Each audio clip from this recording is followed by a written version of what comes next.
Today, I'd like to share with you a real client story of how a mind-body approach helped him be more effective in leadership.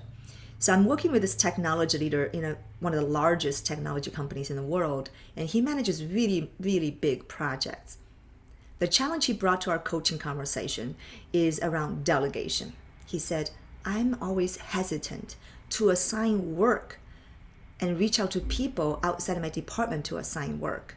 So we explored both from the mind and the body perspective to help him overcome that challenge. First, we explored the internal narrative or the voice in his head that's subconscious and automatic when he feels the hesitancy to reach out to people to assign work. He said the voice is saying this: it's your project, not mine. And so he's feeling this hesitancy within his body to not to even reach out. And after we explore this, the new narrative that he came up with is this: I'm happy to help. And the reason he came up with that is because we explored, if someone else is coming to him asking him to help, how would he react? How would he feel? He said, well, I would feel honored and feel respected, feel valued.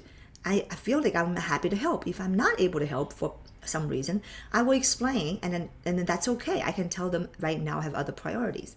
So because that felt real within himself, experiencing that, so he felt pretty authentic to use this new narrative and felt confident to replace the old with the new.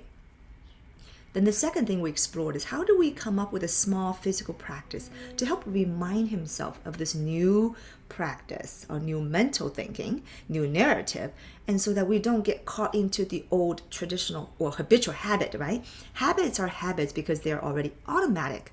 They're stored into our neurobiological bodies. It's bypassing our cognitive brain.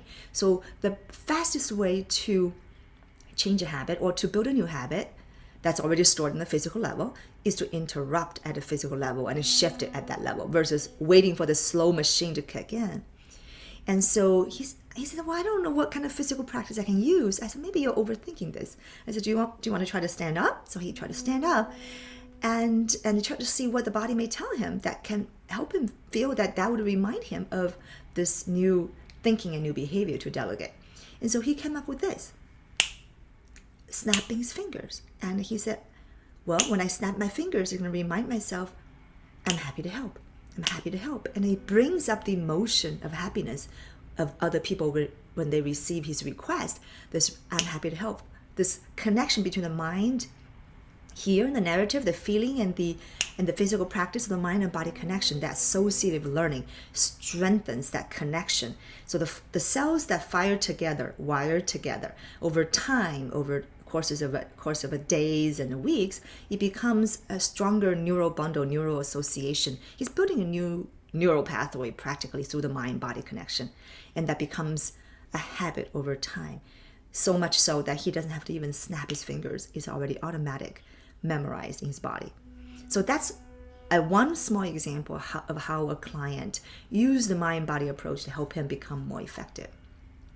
If you want to learn more about other examples of real clients using this approach to become more effective, become more authentic, and find more fulfillment in life, please feel free to check out my book, Leadership Unlocked: Unleash the Power of Your Body for Impact and Fulfillment.